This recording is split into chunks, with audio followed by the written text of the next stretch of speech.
So I've tried to come up with this title. It may fit in or may not fit in. Anyway, it goes. If you look around this hall and ask each other how much energy, water, air, and so on we have used, I don't know how many of us have answers, because we don't bother most of the time. If this one was, I was talking to some friends of mine in Georgetown, for that matter, it can be Sharlam, anywhere, and asked, what is a good example of sustainable development? I picked up Georgetown because Lim Guan Eng makes so much noise about, want to make Penang sustainable, and I say, well, do you understand what sustainability is? And if you look at our country and ask ourselves, how much of our natural ecosystem have we destroyed over the last 50 years? I don't know how many of you have long enough memories. I think I have a relatively long enough memory, and I have press cuttings that go back to 1971 onwards. And you just have to dig up those press cuttings, and you look at what has been going on. So when I got newspaper people coming and asking about logging, I say, excuse me, tell me what is new about it. It's going on like that. Yeah. That is the frustration. Yes. And then we can discuss how you can help in resolving some of the major environmental problems that this country has. Do you ever wonder about these people go for the World Economic Forum to discuss about global warming in the middle of snowstorms? Now, I think sacrificing and toning down aspirations are the ways to solve problems within the country and internationally. But they have been shunned. The girl who talked up in Rio, I happened to be in Rio, although I didn't listen to her. I was not around here, I was not in the main hall, I was always walk the corridors actually. So I was there, I saw what happened, and I looked back and asked myself, what has changed? The affluent in all countries have to make sacrifices of many wasteful areas. But still they can maintain a good quality of life. But the dilemma now is the developing countries. How do we get developing country governments to not raise the expectations of the people? To say, yes, we can improve this, but at a level where we don't imitate the American consumption pattern and still have a good quality of life. But which developing country government is willing to do that? That has been my frustration attending all these meetings and all that. And I'm now at this twilight of my life thinking whether I should go any more for these meetings. And that's why Rio plus 20, I'm more or say, I'm not going to try to go. And every year we hear about the haze. And the Malaysian development scene. We keep on building on houses on hills. Why? Because people want to live on hills, despite knowing the fact that the hill slopes will collapse because of the way they do things. Yet you want. So the developer says, you want, I build. When the problem arises, that's somebody else's problem. That's development Malaysia. And we throw rubbish in our rivers. So eventually you have to raft over rivers of rubbish. In other countries, you have to go around looking for holes filled of elephant dust. In our country, you just have to look for holes filled with toxic waste in palm oil plantations. How did it move to the palm oil plantation? And why did the palm oil plantation allow it to be buried? You don't know. And this is what sustainable land use is. This is a very old scene taken from Cameron Highlands. This is my favorite. Himalayas and hills in Malaya. Hills in Malaya are rata-ratakan. You have to ratakan because the civil engineers don't like to build on slopes. And they say mobilization tractors in one go is easier than to bring them at different stages to cut stages and build around in contours. And why then are we surprised at erosion? And why are we surprised that silt traps that don't work and everything goes in the river? Next time it rains for 1 hour and you get floods. Why should we get them? Something is fundamentally wrong, but this is part of the reason. And then, that's why I said, why are we surprised why we have so many floods? Section 19, the Sinchu Jitpo roundabout now become traffic light. They did everything up, they put the lining, but no outlets. So the moment it rains for half an hour, flood at the traffic lights. Why keep on is going on from the days of the federal highway to now? We do not learn, we do not learn, we do not change. If it's not happening now so much, But this is what we were having at one stage, so much construction going on. In other towns, it's not happening in KL perhaps. So, what are sustainable development policies and practices? To me, they are, first, we minimize ecological footprints. Our own, our organizations and all that. We eliminate all forms of wastage. All forms of wastage. To me, wastage is not justifiable. In the manufacturing sector, a pollutant is a resource in the wrong place. It can be a resource for another factory. Therefore, there should be no wastage actually. We need to optimize energy efficiencies and switch to renewables. I've been laughing at all this hoo-ha about comparing solar factories, solar panel manufacturing factory to the liners for political reasons. The same people who approved them earlier on are suddenly talking about pollution problem associated with solar panel manufacturing. Efficient, clean, and affordable public transport for life. Me, even to come here today, there's no public transport here. I had to rely on my friend Gary. I had to SMS him last time because I did not hear whether I could get a lift here. The other alternative would for me to look for a taxi. And that coming from SS2 to here would cost me at least about 10 ringgit by taxi. Because you go to the Sime Darby Convention Center, it's about 8 ringgit. So, because we don't have an efficient, affordable, and reliable public transport system. We need to have organic farming, but we need to have also clean technology. This is another thing I keep on emphasizing. Pollution prevention technologies, not end-of-the-pipe technologies. We are still thinking of end-of-the-pipe technologies. We need pollution prevention technologies. Those are what I call clean technologies. And this has been my other favorite call in all debates. Public participation, accountability, and transparency. Many of our environmental problems are rooted in this because we do not allow this. We don't have a history. Only now we are beginning to openly talk about it. I was in Bangkok last week and there was this discussion on adaptation and a panel discussion on transparency. And I couldn't resist saying, what is transparency? Transparency is seeking and articulating and publishing the truth. The truth, not disforming. That is not transparency. You look, this morning I switched on my internet and read the CEO of Liners saying, oh, we had this. He had it for the special media. He wasn't trying to address the public. He was trying to convince the Chinese and internet media that they are very transparent. But all of us know that they are not really transparent. The fundamental problem which they have never answered is, why have they to come to Malaysia? Why can't they produce the things in Australia? That was my first reaction when the media rang me. I say, until I get a good answer for that, I don't want to talk about anything else. That is what is called transparency. And then we need conservation of all vital natural resources. We are ranging from water to air. And Professor Latif, of course, will talk about microorganisms and all that. He and I have discussed things on biodiversity for long periods. And we eliminate hazardous waste and products. Waste we understand. What about products? In this country, we don't have a Chemicals Act up to today.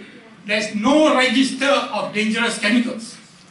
I tried many years ago with the DOE, totally opposed by many other government agencies, especially the DOSH, the pesticide board and all that, because it's been taken away, because all the registers were going to complain. Nobody wants to, against silo thinking, empire building. Right? So as a result, we have no register of dangerous chemicals in this country. Now, I want to talk a little bit about ecological footprint. This concept was introduced in the mid-90s. It tries to convert resources used and waste generated into an area required to generate or absorb such waste. It uses 5 major land types called bioproductive, land and sea, energy, built, and biodiversity. And the measurement is done in global hectares per person. The reason I'm trying to do is to talk about our Earth's biocapacity is 1.8 gigahectares. But the global average of consumption now is 2.2 gigahectares. So globally, we are using more than one, the gas carrying biocapacity itself. And Malaysia's footprint is 3 gigahectares, while the USA is 9.5 gigahectares. So you know we are not too far. We want to catch up. Okay, try. See what happens. The simple assessment of ecological footprint can be to measure our energy usage in the house, in the workplace, and in traveling. We estimate the amount of food we eat and waste, estimate the amount of paper used, estimate the amount of space, and so on. I'm not going to go into those details. Now, I like to show this slide over and over again. It's a very old slide. It basically shows that whatever we throw into the environment eventually comes back to us. So it's what they call a karma in Hindu thing, or poetic justice, as you want to talk in the Western media. And I'm sure under Islam there's also some concepts that link with this. But we forget about it. We think whatever we throw away, what we don't see is not a problem. And that is the problem with liners, because we don't see the radiation. And that is a real problem. People get very fearful of things that you don't see. So what can individuals do to demonstrate integrity in the context of environment? They can educate themselves and colleagues on the basic issues, and I think this is very important. We need to educate ourselves. A lot of us think we know everything, but we forget we don't know everything. We need to learn. We need to modify. Learning is useless if you don't make any changes, and that to me is the frustration in this country. We need to modify our own and family lifestyle to achieve sustainable development we want to talk about. We need to join voluntary groups, and that has been my bane. You know, somebody mentioned about volunteers. I was smiling to myself. I say for 40 years I've struggled, and I haven't found volunteers who will last. Who will last? That is the thing. Volunteers, you know, in the old days, I used to have these people who go and study overseas and say, hey, why don't you go and demonstrate? I say, please come. Let's see whether we can demonstrate under these circumstances in Malaysia. Then I said, first come and join my organization. First, they don't even join your organization. Even if they join, after 1 year, they don't renew their subscription. Then I said, well, where is your staying power? And even now, we have a farm that we ask people to come, a small garden, actually not even a farm, organic farm. We come down to volunteer. They think once they volunteer, they have a right to take the fruits. So in other words, there's no spirit of volunteering without expecting something in return. This is where's the altruism.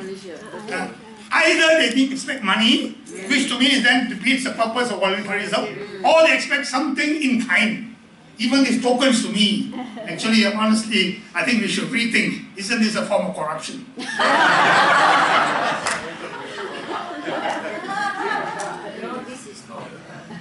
That's why I think people should think gifts given at functions. Why do we have to give people? I would rather you pay for my taxi fare if I become a taxi than to give me a plant. I've got plenty of plants in my house. And I'm going to have a problem. Even if you give it to me, I'm going to take it back. We need to lobby our elected representatives and other persons in power to implement sustainable development.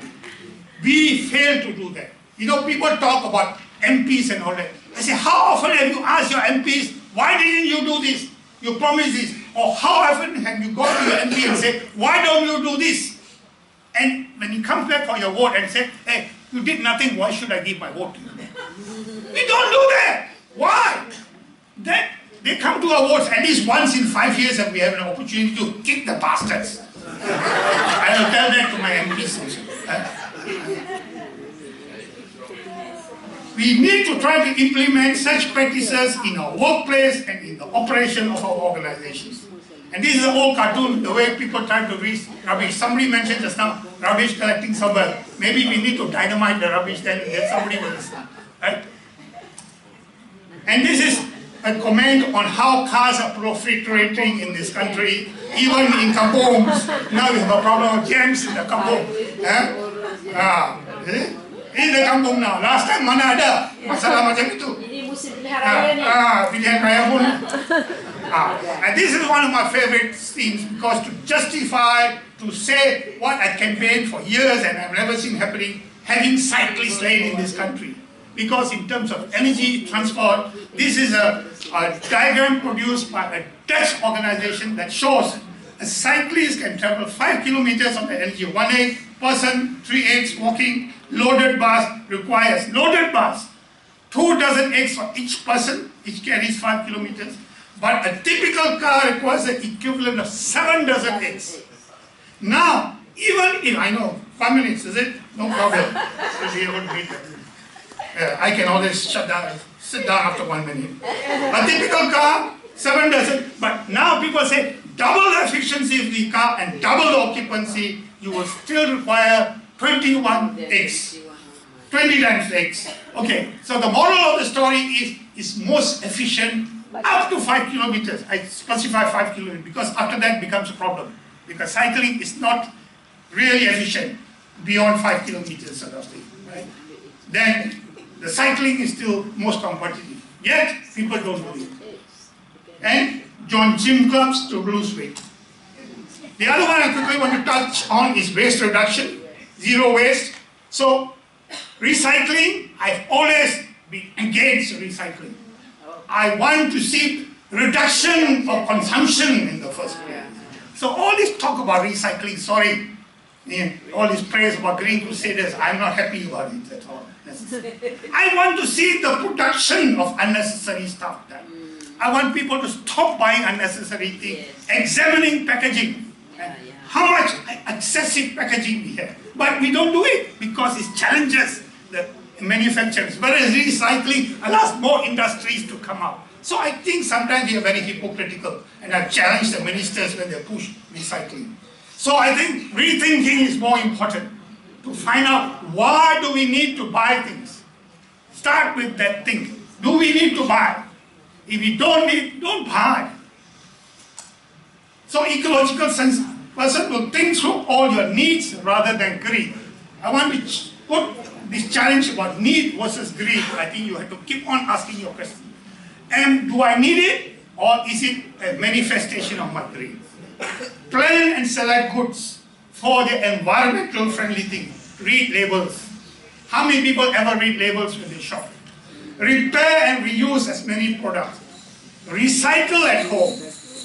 And discard absolute minimum in an environmentally safe way. And don't have it. Don't do so. Let me remind you, but the last question I want to ask is, when will we act? Thank you. I think that's 5 minutes. Okay. Thank you, Gurmit, for keeping up with the time. 2 questions from the floor, please. Preferably from the ladies. We haven't heard from the ladies. Just now we give 2 gentlemen a chance. Please.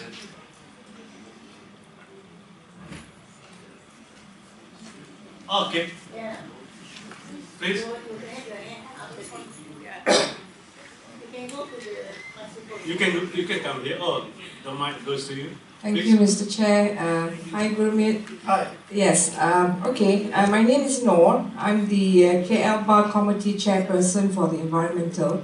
I'm also the Bar Council Committee Member for Climate Change. Yes, I'm very much into reduction of waste. And as the new Chairperson for the KL Bar, I'm trying to moot this idea about passing a minimization of packaging act for Malaysia. I think it's about time industry be responsible about their packages, and if the packages are minimized, then there are lesser waste going to the landfill. Can I have your comment on that, please? Thank you. I would, although I'm not in favor of more and more legislation, but for a long time I've been trying to campaign for a Resource Conservation Act rather than simply minimize packaging act, because I think we need to look at all resources and we need to have an act that talks about either optimizing or optimizing the management of resources. So that will tackle packaging as part of it, but it will also tackle the issue of all mineral resources and other things that we are wasting away. It will also should look into the issue of energy as well. So I think Resource Conservation Act would be, to me, a better approach rather than just Packaging Act. Packaging Act is very specifically and very much related to the Solid Waste Act itself. And I think my own philosophy on legislation in this country is we should simplify that people can understand, at the same time achieve objectives, right? Some of us confuse the layman, you know, give more work maybe for lawyers, but that is not necessarily the purpose of legislation to me, in my opinion. The purpose of legislation is to achieve something good for the country with the minimal bureaucratic problems, but clarity and no discrimination. Should eliminate discussion of the DG. I am against all these discretionary provisions. There should be no discretionary provisions. Thank you, Gurmit. One last question from the floor, please. Yes, another lady. I'm Kosop Kim from the Environmental Protection The mic comes to you now. I'm Kosop Kim from the Environmental Protection Society in Malaysia. Gurmit, your talk was not on progress, but it's related to progress. Can you tell us what you think should be the criteria for progress? For progress? Yeah. What do you think should be the criteria for progress? I presume if you look in the context of sustainable development, progress should be something that will allow sustainable development to actually be achieved. But the problem is we have no real unanimity of views on what is sustainable development. This is what I'm hoping Rio +2 may get, but the more I look at it, the more I'm getting worried. Because they're talking about green economy, and I'm asking myself, excuse me, what is green economy? And this is nothing more than a first word that the South Koreans have been promoting. To me, it's very much South Korean concept driven. And the other thing that worries me is the Secretary General of the Secretariat that's organizing from China that says environment is not important. So I said, what the heck? Then why are you holding this meeting for? Why are you calling Rio +20? If environment is not important. So coming back to your question, I think we must prevent backsliding. We need to move positively, and we need to answer this question the girl was asking me in a way, Brennan Commission report, ensuring that the resources of this world are available for future generations. To me, that would be progress. We manage things in such a way that resources are sustainably available, and as much as possible, we stop destroying other life forms, ecosystems. Right. Thank you. Thank you very much.